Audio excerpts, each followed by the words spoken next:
Hey guys, John back with another anti-guru, and we're in a bit of a weird time in the world of the anti-guru because we're slowly coming out of lockdown here in the UK. And I wanted to reflect a little bit on the opportunity, and I'm using the word opportunity there, not cost, that the lockdown gave TPX. Very, very simply. I just want to reflect on the opportunity from a business sense. This is not a case of you've missed out. There's still plenty of opportunity to be had, but this is very much focusing in on the opportunity that we've had at TPX to otherwise do something different. Now, before I get into that, of course, I'm going to encourage you to hit the like button, smash subscribe, hit the notification bell so you get told when the next Anti-Guru video is on. This is a kind of break from the norm because I'm going to be reflecting upon business a little bit, but that's fine too because the business of running a planning consultancy is still relevant to the world of planning itself. Leave a comment if you've liked this video, if you've hated this video, tell me what you think. I'm going to ramble on and we'll see where this goes. So here's the thing, when we entered lockdown, the world panicked. I think that's the right thing to say. The world absolutely panicked because suddenly, effectively, our government was saying, we are shutting down the country. Now, there have been a lot of casualties to that shutdown, and I'm not going to mince about the words here. I saw on the BBC only today that Monsoon accessorised, that Gift, that places like Frankie and Benny's are going to be shutting down sites permanently, gone forever. And I will do a video reflecting on the threat that this has had to the high street very, very soon. But fundamentally, what I want to reflect on is what we have done. And it's an important reflection, to be fair.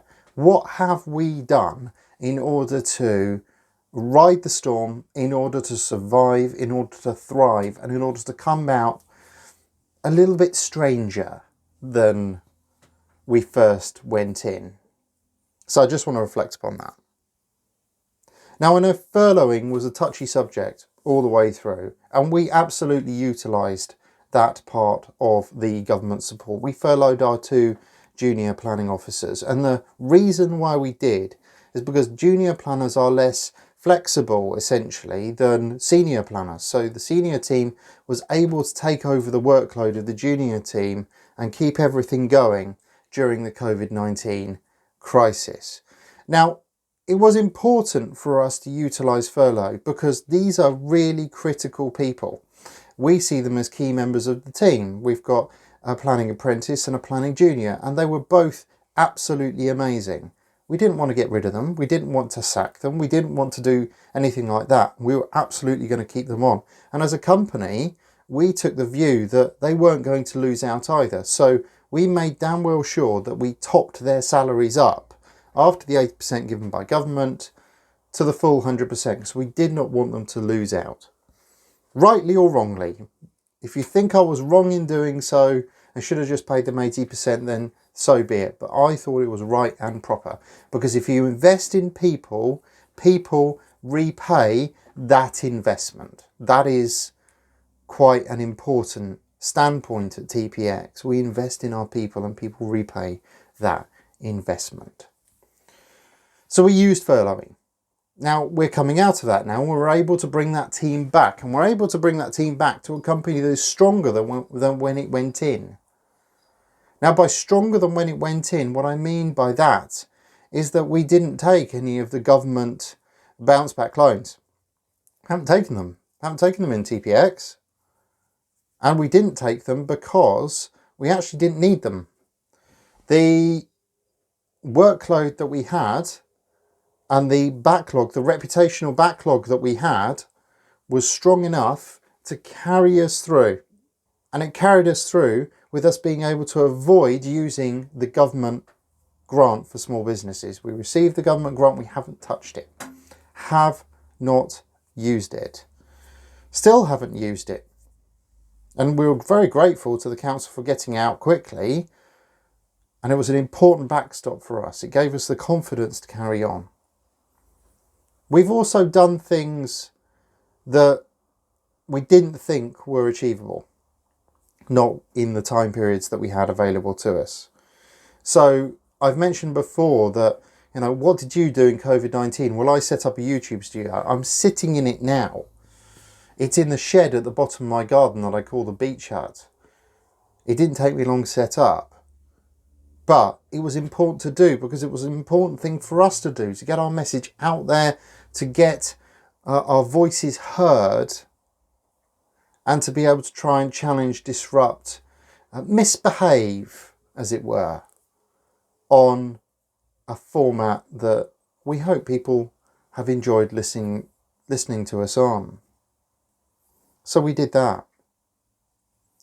We moved our entire networking format online. So before COVID-19, Property Expert Network, as it was called, wasn't doing that well. I don't think any live networking event where you pay is actually doing that well at the moment. Certainly wasn't before COVID-19. And I would have to say that we'd already taken the view that we were going to stop Penn on its anniversary in June. The one we've just had was going to be the last one. Now, I'm really pleased to say moving things online, moving into the entrepreneur revolution, has been transformational. Moving to a business model, or moving to a model, it's not a business model anymore, it's not a business at all. Moving to a model where we are able to do that for free and online, where people could come and join us in the comfort of their own homes, has been transformational. And so transformational, we renamed it completely. It went from Property Expert Network to Property Expert Community. And that is because its sister group, the community group that's on Facebook, got the name Property Expert Community by TPX. And we decided to repackage Property Expert Network with that new branding. Isn't that wonderful? But that was really quite special, transformational. We've had consistently 60 to 70 people sign up for Property Expert Network every single month. And the next one's on my birthday. And I'm giving up my birthday evening to go and spend it with you guys. That'll be rather fun. That was transformational. And then the final thing was moving our planning business model across into wholly online. So we still have an office. We've kept an office and we'll go back there for face-to-face. But all of the education products that we now offer, all of the planning services we now offer are 100% online mode. We can operate them 100% online. Only need to go to site if we absolutely need to go to site. And I'll give you an example of that. I needed to go to site to take a video down in Portsmouth of a couple of windows for a planning officer because I was picking up from one of the juniors. But I was able to do that, socially distanced, of course, and giving the planning officer enough information to make it a valid planning decision. Tomorrow, I'll be speaking at planning committee virtually in South Lakeland for Andy Cook and Lloyd Girardi for their Watery Lane scheme, where we've virtually got an outline planning permission, all remote. Isn't that wonderful? I think there are massive opportunities for business as a result of COVID-19. And the opportunities for business are to release the shackles of the physical world, to release the shackles of, I must have a physical presence, I must have a physical office, I must have a person that is there. Can it all be done remotely? I think it can. Now, my final thought on this, and it's going to come back to the office, is that yes, we are returning to the office, but let's face it, thank you, Athena, the point of an office is to give us somewhere to store stuff. And it gives us somewhere to go when we're not at home. It gives us focus and clarity. being inside that environment. I replaced that environment with the good old beach hut.